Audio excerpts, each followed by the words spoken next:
for us, but other than that, there hadn't been any rock and roll in England. And everybody was marveling. We thought, well, aren't we the ones?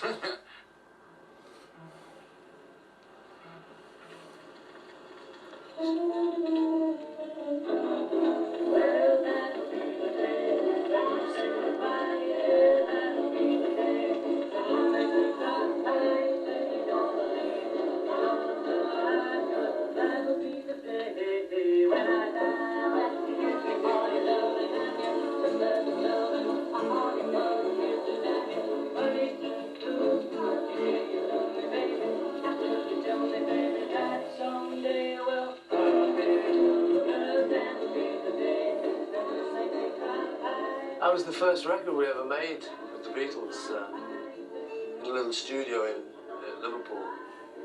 We just went up there one day and made this little shellac record. I think we were hearing all the kind of stuff like the sort of Stargazers, you know, those kind of vocal groups. And there was people like Guy Mitchell, you know, sort of, and Tommy Steele. And Lonnie Donegan was the big sort of starter over here, you know, for a lot of the English people. But then it started to come in these like very exciting records just over the radio, and you didn't really know, you know, like now there's an expression, where it's coming from. Then you didn't know where that kind of thing was coming from. That'll Be the Day, for instance, like a very exciting record. You didn't know if they were black, white, it didn't really matter. Just a very sort of electric sound on the radio. And you just got intrigued by these things, I think, you know, this kind of mystic image coming over the radio of these sort of strange new music. I mean, obviously, like all these years later, it's difficult to just say what it was about a person. But then I think you were looking at all the stars like Elvis, and over in England, Cliff Richard and stuff, and they were all, they're really good-looking fellas, you know. And then Buddy came along, and he was a fellow with glasses. And you'd never really seen anyone with glasses. And, you know, it always seemed that anyone who had glasses couldn't make it as a singer or so, or at least they had to take their glasses off and have contacts in or something. But suddenly this singer appeared, you know, these big horn-rimmed specs, and we were getting ready to start the Beatles and thinking of making a group. So John Lennon, who normally wore the horn-rimmed specs, but always took them off on stage, he was now able to put them on and see the world, you know. The only thing I remember was Sunday night at the Palladium. We used to have a big variety show. And Buddy was on that once, and that was the big occasion to watch his fingers, to see what guitar he had, and to see if he played the chords right, and to see how he did that solo in Peggy Sue, and see whether he used a capo or not. You know, just all the various technical things, that was where you got your info. I'm well aware that I've lifted a few of his licks on solos here and there, especially on the road, you know.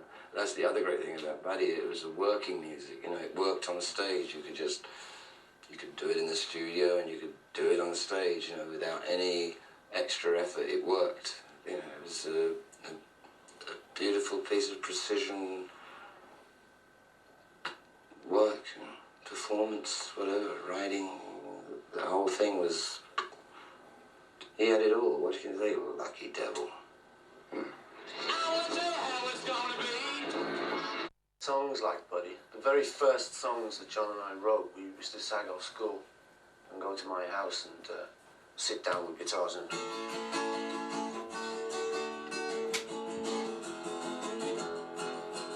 I was in Africa, you was you know, and all that. We just, how did he do it, you know? I love you, you know, we just try that for hours. And eventually out of it, we got a couple of little songs, you know, we got Love Me Do, which was the first Beatle record. Love me do, it's sort of the same, you know, I love you. It's like the same 2-3 chords job, you know. Wasn't quite as bad as that. But, you know, it all came out of this idea of 3 chords, a group, standing up there, playing your instruments while you can see echoes of Buddy Holly and the Crickets in the Beatles. Just knew one day he's going to be walking down the street, you know, and I'll see him. Oh, I know my dreams cannot come true. All those precious things we shared together.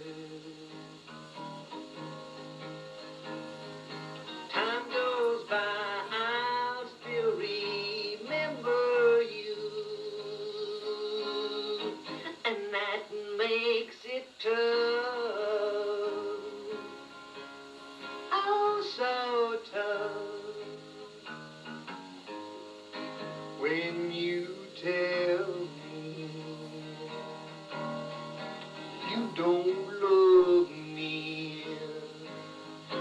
That makes it tough, oh so tough. Whoa.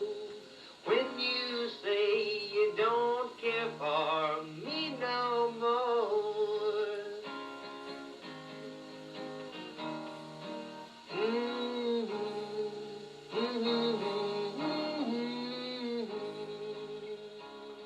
He had an influence on everybody that's playing now. It's just come out as well, because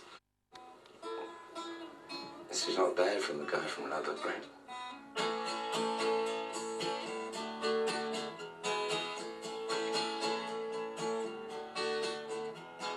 Hold me close and tell me how you feel. Tell me love is real.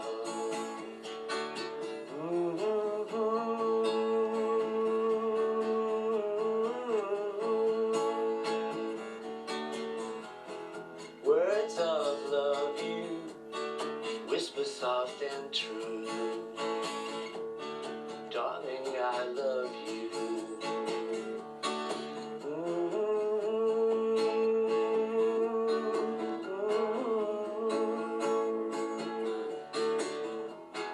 Words of love you whisper soft and true.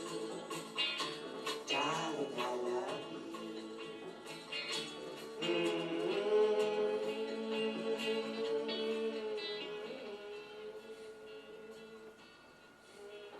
Boy, I just can't get on it, Norm. The black page just blurs. Can't even see the words, looking right at it. Don't do it so many times, it's just going, you know, it's a circle, and the circle tightens up, gets up with zip, and another time comes before it's time to sing this one. That's what's getting me so bad, it's the concentration. We'll leave the crap out, I'll just tell you for sure. Let's go.